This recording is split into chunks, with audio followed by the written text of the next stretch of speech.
I found this boat online, 800 bucks, 5.5 meter.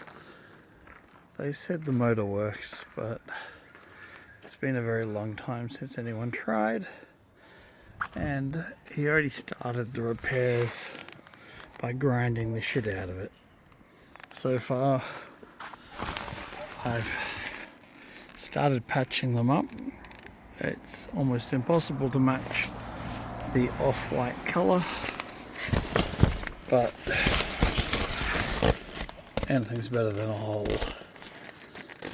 There's no plaques, no registration. Obviously fuel tank, all the wiring needs to be redone inside.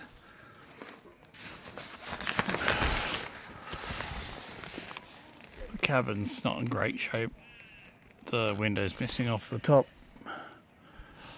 But I've got all those bits to go back together.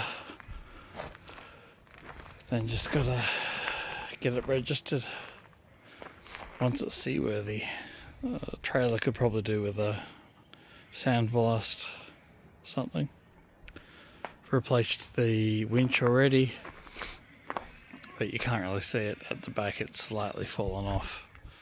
So I have no experience in doing any of this, and don't even have a boat license yet. Let's see what happens.